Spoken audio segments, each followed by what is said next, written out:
Morning everybody, it's Aaron from Weekends with the Camper. Yesterday we had a busy day. We got our shed in. We did some storage setups. Well, we did one storage setup in one of our compartments. Got some lights wired up to the golf cart because if you've ever been in a golf cart and driving at night, especially one that has a plexiglass windshield,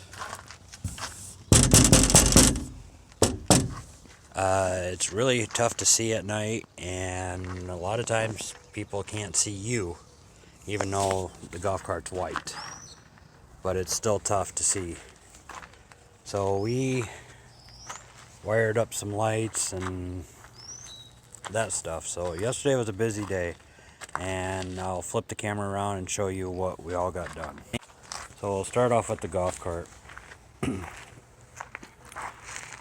got two little 6-inch light bars that we wired in to a toggle switch. And the radio. And then we did two little tail lights on the back. It's not real difficult. I just tied into the 12-volt converter that I have underneath the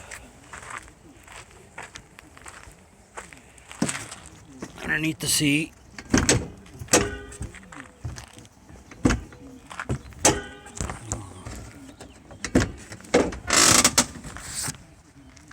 So this little guy converts everything from my 36 volt battery bank down to 12 volt. The previous owner didn't have that when he had it. He just tied it into two batteries, which you can do. It's just not the safest when it comes to 12 volt electronics, because sometimes they get, especially if you throw a charger on with them on, they could see the 36 volts and possibly short it out. Now, the shed, that's in place. And it's not a bad little shed. I mean, for it already being used, it's a very good shed. Not the biggest, but I don't have a lot of space, so I can't go very big in here. But it's big enough to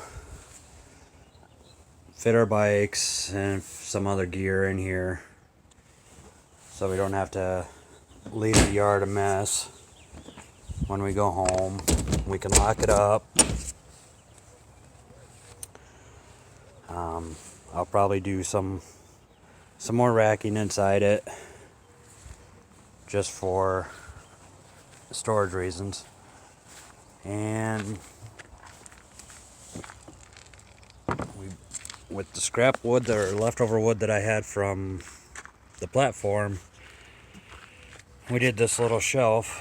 I don't know if you can see it real well, but it's just 1/2-inch plywood lifted up so that way we can organize. And I'll show you pictures of before the cabinet, or before the shelf was put in. But everything was just stacked on top of each other. Just a real mess to get things in and out.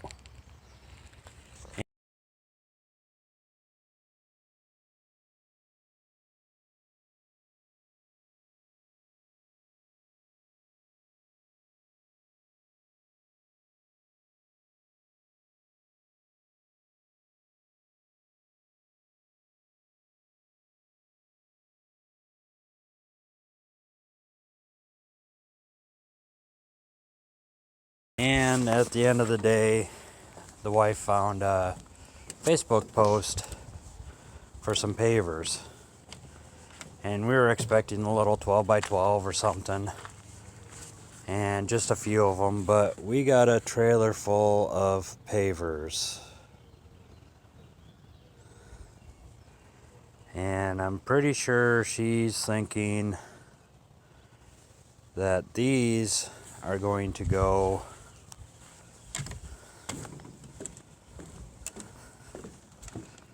right in here, because that right there is our slide out kitchen, and it gets a little rough and uneven, and so I have a feeling I got a lot of work ahead of me doing pavers here and leveling the ground out. And we're still debating on where we're going to put this guy.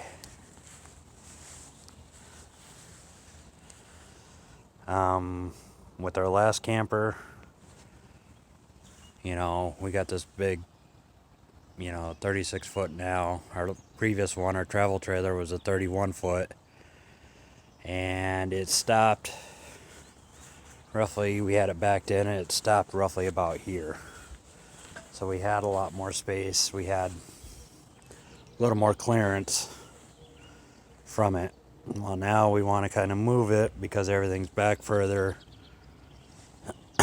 and bigger and closer. So we are debating on whether we move it somewhere in between the tree and the neighbor's camper, or between the net deck and the neighbor's camper. We haven't decided yet. So right now I just gotta clean the pit out. I burnt it all off yesterday, even though I've thrown a little more in there. But if you have a suggestion on where to put it, we even considered putting it over here where the trailer's sitting, but we're not for sure. That might be too close to the vehicles too, who knows. So, but that's what we got all done yesterday. Hopefully don't feel too stiff and sore from loading these pavers last night. Can't always beat free, but it's always cost something one way or another. So if you have any suggestions, comments, like the content, please subscribe. I'll continue to be posting more videos out. And thanks for watching.